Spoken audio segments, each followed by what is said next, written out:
Bonjour à toutes et à tous, bienvenue dans ce nouveau tutoriel consacré aux nouveautés de Lightroom 2023. Alors, j'ai réalisé une formation complète à Lightroom.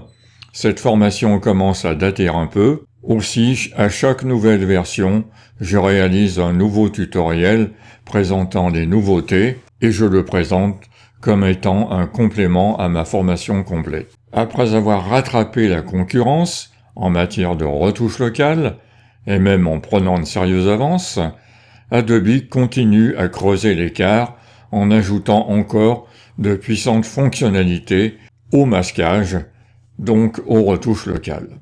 De plus, le contenu pris en compte fait enfin son apparition dans Lightroom.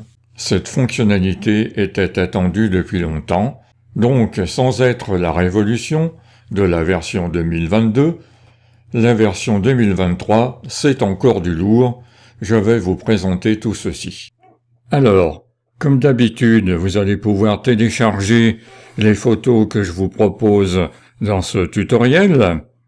Pour ce faire, je vais mettre un lien sous la vidéo et vous pourrez les télécharger à partir de mon site Vive la photo. Donc, cette nouvelle version de Lightroom 2023, qui est sortie en octobre 2022, comme toutes les années, les versions majeures sortent en octobre. Le catalogue de l'ancienne version n'est pas compatible avec la nouvelle version, comme pour toutes les versions majeures. Donc la première fois que vous allez ouvrir cette nouvelle version, la version 12, Lightroom va vous proposer de convertir votre catalogue de la version 11 à la version 12. Donc vous le laissez faire, il n'y a pas de souci, ça se passe bien en général. Nous allons voir donc les nouveautés, ou plutôt la nouveauté, au niveau de l'interface.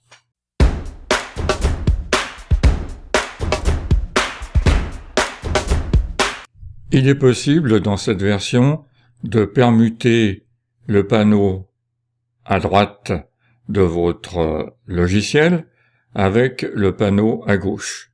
Pour ce faire, il faut aller dans les préférences, édition, préférences, vous allez dans l'interface et vous cliquez la case à cocher permuter uniquement les groupes de panneaux développement gauche et droit, ou bien permuter les groupes de panneaux gauche et droit.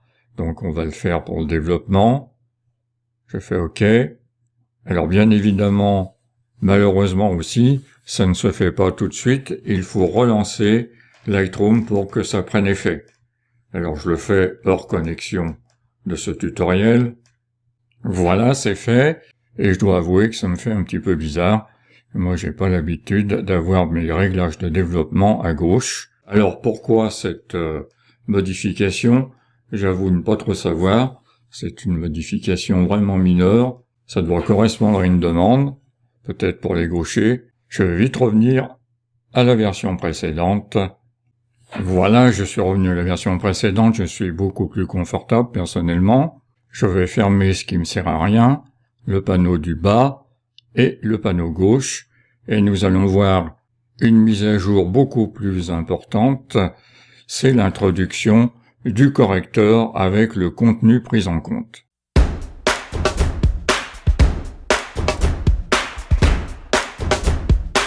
Donc, encore un héritage de Photoshop, le contenu pris en compte est donc présent dans Lightroom et nous évite donc d'aller dans Photoshop pour certaines corrections.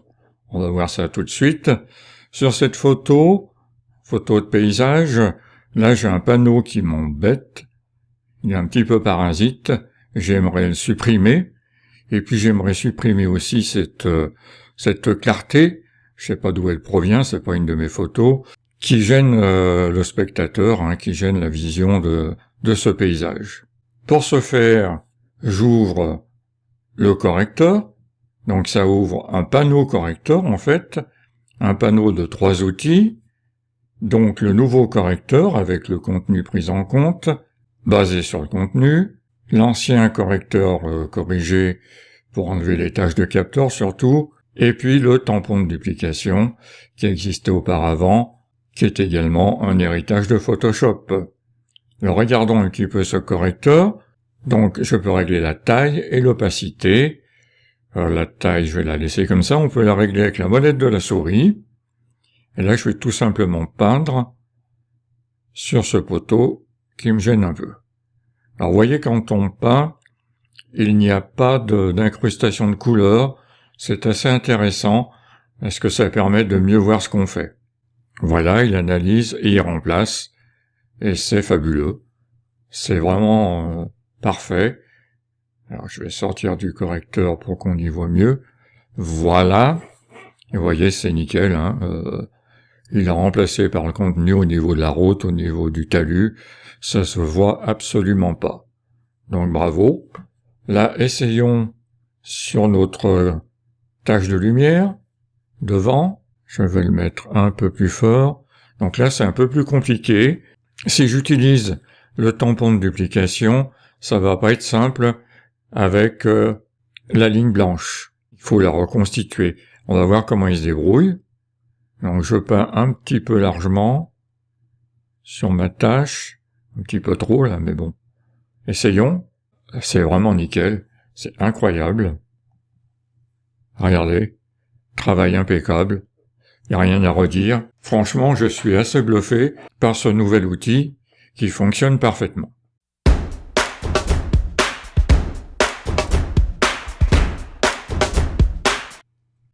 Dans cette nouvelle version 12 de Lightroom, la fonction de masquage est encore améliorée et vous allez voir de manière intelligente et de manière puissante. Donc de nouvelles fonctionnalités ont été ajoutées. J'ouvre le masquage et on voit que l'interface a quelque peu changé. La sélection du sujet est devenue une icône, de même que la sélection du ciel et de même que la sélection de l'arrière-plan. Ensuite, on retrouve nos paramètres habituels, si je puis dire, avec le masque de gamme qui a été regroupé en une gamme générale. Donc on s'aperçoit qu'une nouvelle fonctionnalité a été ajoutée au niveau des icônes du haut. C'est la détection automatique de l'arrière-plan. On va y revenir. Également, une nouvelle fonctionnalité, c'est la détection automatique d'objets. Et surtout, gros effort d'Adobe, la détection de personnes.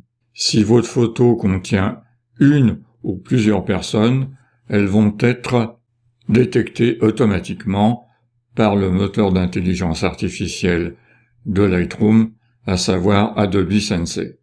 Gros apport de l'intelligence artificielle à tous les niveaux dans cette fonctionnalité de masquage. J'attire votre attention qu'on avait auparavant la détection de sujet, et qu'un sujet principal d'une photo, c'est pas forcément une personne. Pour pas qu'il y ait de confusion, je tiens à préciser ceci. De plus, la détection de personnes est automatique chaque fois que vous ouvrez un masquage. Ici, il a trouvé une personne, et quand j'amène le pointeur de la souris sur l'icône de cette personne, vous voyez que la détection est impeccable.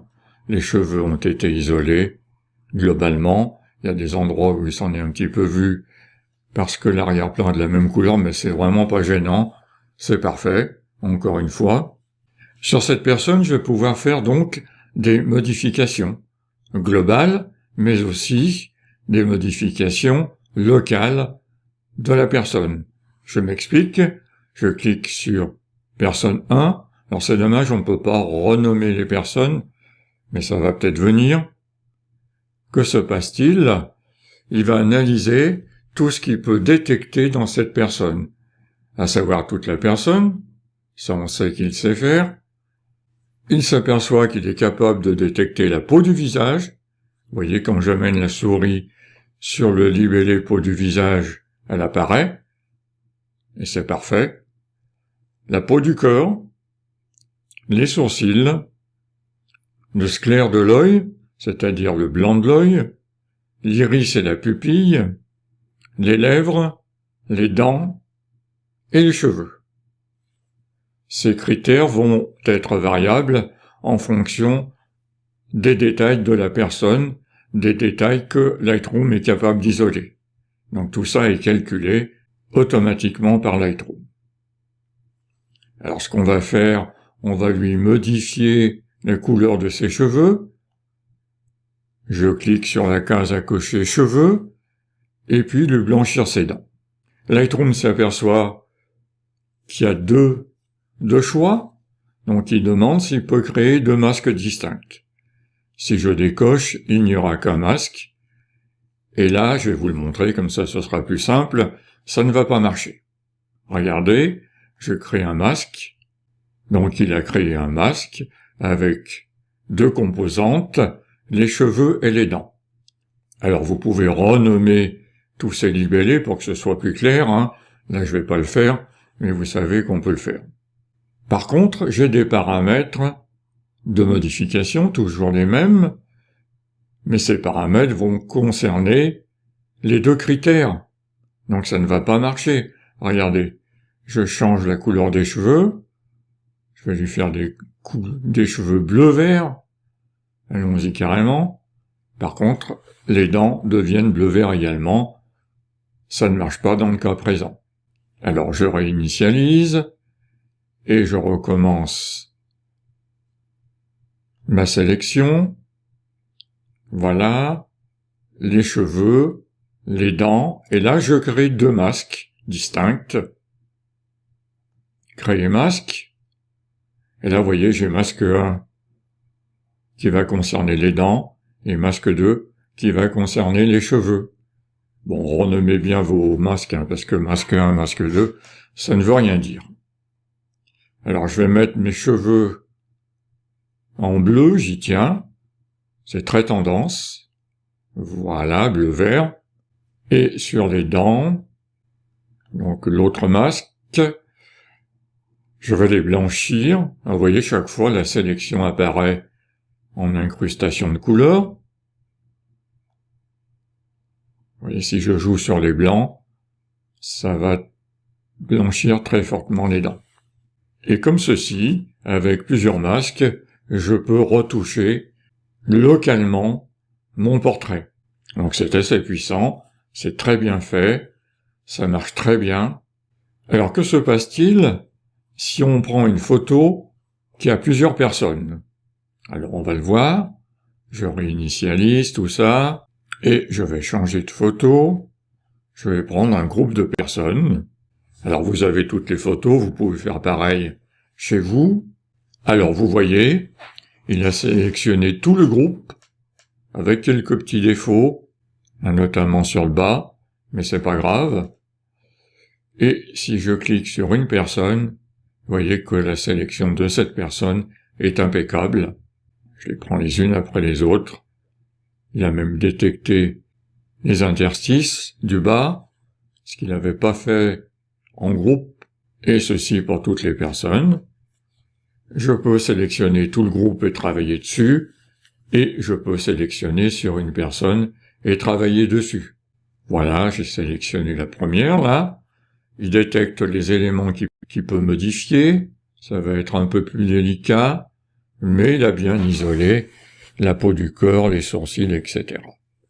On va plutôt prendre une autre personne, j'annule, celle du bout, qui est plus visible peut-être.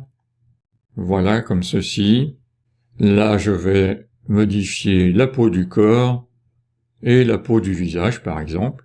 Je vais créer qu'un seul masque, parce que je vais faire la même modif, et vous voyez qu'il a bien isolé toute la peau du corps, et même une main par l'autre. Bon, c'est un peu compliqué pour lui, hein, d'isoler la deuxième main qui est posée sur l'épaule, mais vous pouvez le faire par une sélection en ajoutant un pinceau, je vais pas le faire là.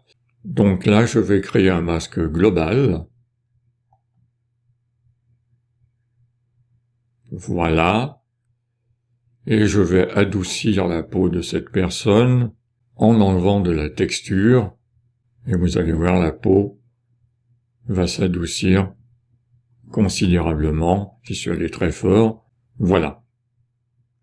Alors on voit que cette fonctionnalité de détection de personnes est puissante et qu'on évite d'aller dans Photoshop pour aller modifier certains détails du visage. Bien évidemment, dans Lightroom, vous ne ferez pas du split frequency ni du dodge and burn pour travailler finement un visage ou une peau, mais quand même, on peut faire des choses intéressantes sans aller dans Photoshop.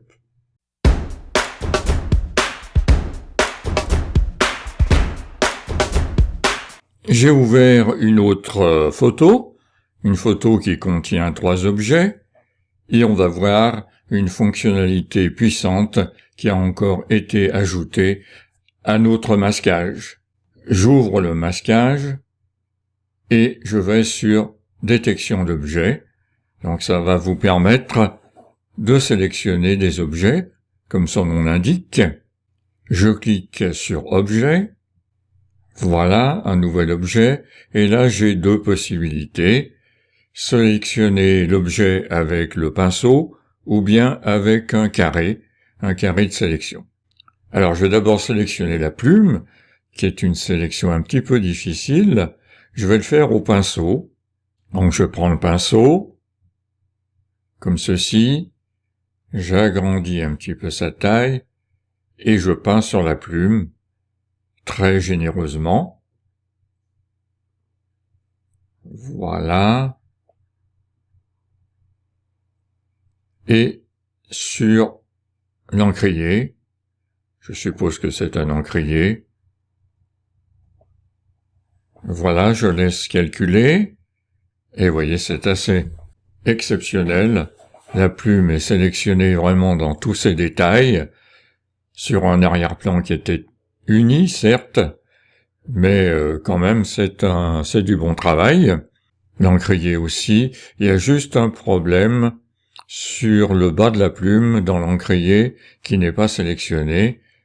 Donc là, c'est très simple. Je vais ajouter un pinceau, comme ceci. Et là, je vais peindre ce qu'il me manque, toute cette partie-là. Voilà, avec 2 pinceaux, j'ai réussi à faire ma sélection, très précise. Alors, je vais quand même renommer ce masque. Je vais mettre plume. Voilà. Et sur cette plume, je vais faire une modification un petit peu n'importe quoi. Je vais modifier sa couleur. J'aime bien modifier les couleurs aujourd'hui. Et je vais la mettre en bleu, ainsi que l'encrier. Deuxième exemple, je vais essayer de sélectionner ce petit vase avec, cette fois, le carré. Donc je fais créer un nouveau masque, sélectionner des objets, et là je vais prendre la sélection par un carré. Alors je vais peut-être zoomer un petit peu sur ma photo. Hop, peut-être c'est trop. On va essayer de faire comme ceci. Donc je trace un carré, plutôt un rectangle, vous avez compris, autour de mon vase, comme ceci. Il m'a détecté impeccablement le vase, et pas son reflet. Par contre, il a pris la partie centrale. C'était pas évident pour lui de savoir que c'était un creux. Donc, qu'à cela ne tienne, je vais soustraire. Alors, j'ouvre mon masque, je le renomme en vase, et je vais soustraire à mon vase la partie centrale. Donc, soustraire, objet, allons-y carrément, et là, je vais tracer un petit carré pour voir si ça fonctionne. J'ai pas fait bien comme il faut, mais il va comprendre. Voilà, impeccable. En soustraction, j'ai donc la partie centrale qui a été ôtée de ma sélection du vase. Voilà, après je peux faire les modifs que je veux, hein. Baisser l'exposition par exemple. Voilà, pour le rendre gris. Vous voyez, avec 2 exemples, on a vu encore un outil très intéressant qui est la sélection d'objets, et vous pouvez remarquer qu'il fait des sélections vraiment impeccables.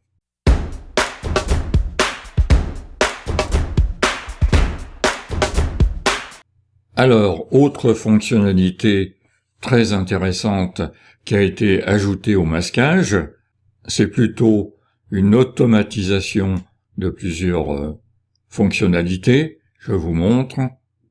C'est la sélection de l'arrière-plan. Voilà, j'ai repris ma photo de portrait et je voudrais travailler sur l'arrière-plan uniquement.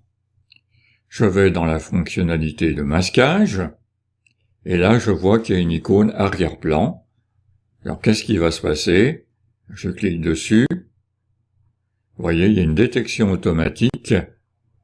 En fait, il va détecter automatiquement le sujet, ce qu'on faisait auparavant dans la version précédente, puis dupliquer et inverser le masque pour aller trouver l'arrière-plan.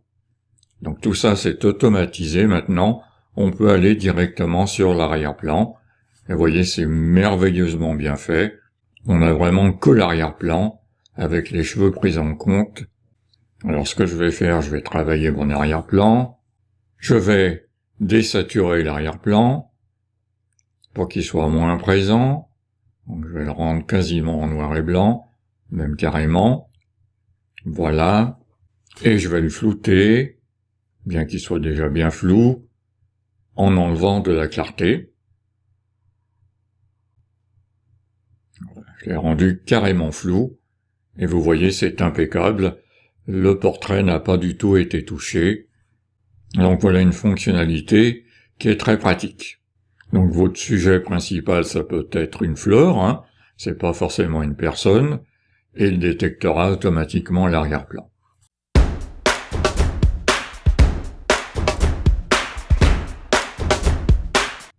Dans cette nouvelle version, un nouveau paramètre prédéfini adaptatif a été ajouté, c'est l'adaptatif de portrait. Donc on le trouve dans les paramètres prédéfinis, dans le panneau de gauche. Voilà, si j'ouvre l'adaptatif portrait, on a un ensemble de possibilités de paramétrage prédéfinis. Alors j'aime pas trop parler des paramètres prédéfinis, je suis un petit peu contre ces automatismes, mais là j'avoue que c'est intéressant. Donc à partir de ces paramètres prédéfinis, il suffit donc de les choisir pour qu'il applique automatiquement les réglages adéquats, voilà, pour améliorer le portrait. Alors il suffit de les survoler avec la souris, et on les voit sur la photo, voyez. Bon, améliorer le portrait, ça fait pas grand-chose, parce qu'il était déjà très bon. Rendre le portrait plus glamour, vous voyez, c'est subtil. Rendre le portrait plus détaillé. Alors vous voyez, le lissage qui avait été réalisé sur la peau est complètement détruit. Là, je pense que c'est pas très intéressant. Améliorer les yeux.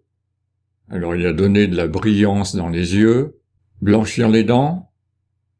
Vous voyez, avant, après. Donc ça marche, hein. Assombrir les sourcils. Vous voyez, avant, après. Ça fonctionne très bien, il détecte automatiquement les sourcils. Rendre la texture des cheveux plus présente, plus définie. Avant, après. Ça fonctionne également. Ou bien rendre les cheveux lisses. Donc on va flouter les cheveux en fait. Donc vous allez me dire, tout ceci c'est possible de le faire à travers le masquage très facilement maintenant. Sauf que ce paramètre prédéfini peut être ajouté à l'importation de vos photos. Vous voyez, si je fais un clic droit sur améliorer le portrait, ici, je peux l'appliquer à l'importation. C'est-à-dire que ça va l'ajouter dans l'importation de mes photos. Alors ça peut être intéressant quand vous faites un shooting de studio où toutes vos photos se trouvent améliorées directement à l'importation. Donc c'est un gain de temps absolument fabuleux pour les gens qui font de la photo de studio, pour les professionnels notamment, et également intéressant pour les photographes de mariage qui ont des gros volumes de photos, qui vont pas s'amuser à améliorer les portraits un par un. Donc là, ce sera fait à l'importation. Et de belle manière. Donc en fait, on améliore le traitement batch, le traitement par lot, en facilitant la vie des photographes de studio et des photographes de mariage, notamment. Il y a peut-être d'autres exemples. Si vous avez toute une série de portraits, c'est peut-être intéressant de les améliorer automatiquement à l'importation. C'est une fonctionnalité intelligente pour les retouches en volume.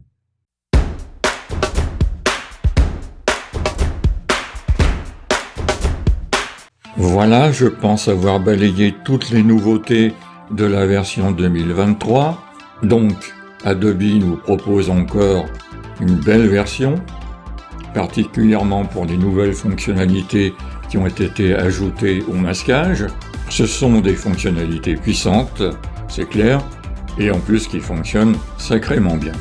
Et puis j'aime beaucoup la fonctionnalité de correction basée sur le contenu. On l'attendait depuis longtemps, et enfin, elle a été intégrée dans Lightroom. Donc beaucoup de fonctionnalités qui sont héritées de Photoshop, et qui évitent donc d'ouvrir ce dernier pour certaines retouches. Alors, vous ne ferez pas tout dans Lightroom, bien évidemment, mais plus ça va, plus Lightroom s'oriente vers des retouches locales beaucoup plus puissantes, et puis on a même intégré des fonctionnalités de détourage, de sélection dans Lightroom. Voilà, ce tutoriel est terminé, j'espère que vous l'avez apprécié. N'hésitez pas à mettre un petit like dans ma chaîne YouTube et n'hésitez pas à me poser des questions si vous en avez. Alors, en octobre 2022, donc, Lightroom a vu une nouvelle version, cette version 12, mais Photoshop également. C'est la version 24 de Photoshop avec beaucoup d'améliorations. Je vais consacrer mon prochain tutoriel à ces nouveautés de Photoshop. Donc je vous dis à très bientôt dans un nouveau tutoriel et je vous remercie infiniment d'avoir suivi celui-ci.